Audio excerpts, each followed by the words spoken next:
Well, what is up, everybody? Timberverse TV here today.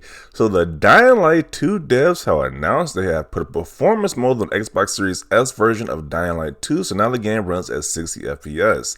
This game and this company was a lot of controversy because they said that the Xbox Series S GPU was holding this game back, and that's why I couldn't run at 60 FPS on the Xbox Series S before when it was originally running at 30 FPS. So this isn't shocking to me because this game was running like at 1080p 60 on PS5 and Xbox Series X version. So it's clear that this game was definitely unoptimized. We playing 1080p on Xbox Series X and PS5 version. So it couldn't take too much to make this run at 60 on a Series S.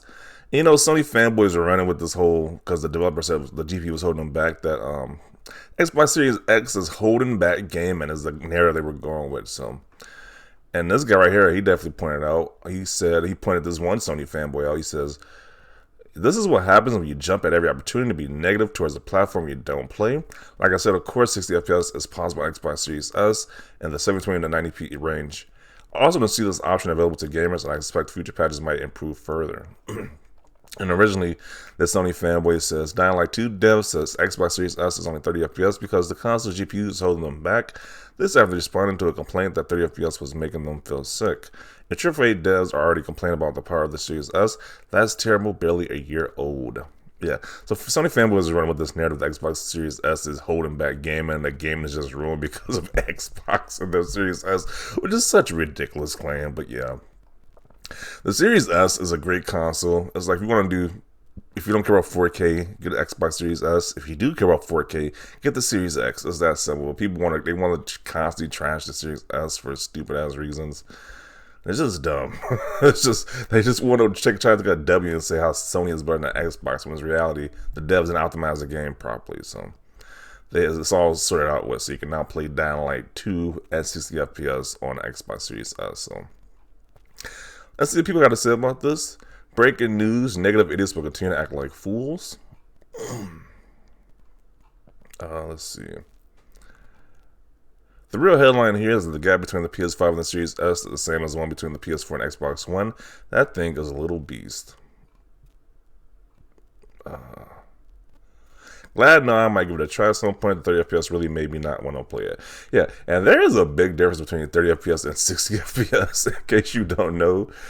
Because I was definitely one person who did not really know the difference until I played Spider-Man Remastered at 60 FPS, and it's definitely a 9-day difference. It feels like 30 FPS feels like you're moving like quicksand compared to like, or better yet, it's like that TV show, or these TV shows, the anime TV shows like Dragon Ball Z or like Naruto, where the character has like weighted clothing on, and when they take the weighted clothing off, they move a lot faster. It's kind of like how that is when you have 60 FPS. It's like the weights are off when you're at 60 FPS. So, yeah, definitely a big difference. So, highly recommend you try to play these games at 60 FPS when you can instead of 30. But if you only got 30, then you got to do what you got to do at that point. But let's continue. I think what really happened here is Dying Light 2 launched and next-gen consoles as back compat with 60 FPS locked aside from Series S. Now they have time to optimize and actually 60 FPS next-gen version for the Series S. Okay.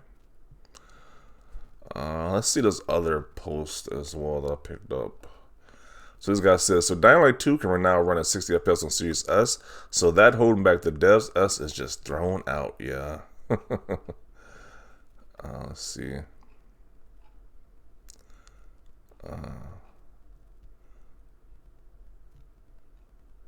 Yeah, so it's pointless to say the Series S is holding anything back when games are still released on Xbox One and PS4.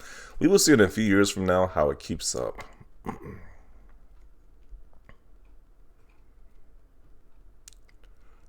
Let's see this other tweet again. Yeah, this is going to be a short video. Just wanted to point out that, yeah, the Series S is rightfully be called next gen, because we definitely want to get into too many series. We definitely want to get into too many 60 FPS games on last gen systems, and this thing has a fast SSD in it, so it's definitely good. It's definitely can be considered next gen as well. It's just not gonna be a premium experience if you were to buy a Series X console, though. It's just, and you should understand if you're paying a big price difference, you should understand it's not gonna be the same experience wise, but.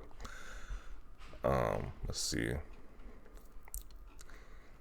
But yeah, I'm gonna include it right here. It's pretty much get the gist of it. It's not like really any more interesting comments at this point, but you get the gist of it. This game runs at 60 FPS, is what people pretty much wanted anyway. So there you go. But definitely want to see your thoughts down below about this. Some people pretty much had their foot in their mouth the entire time when they said the Series S was holding back gaming.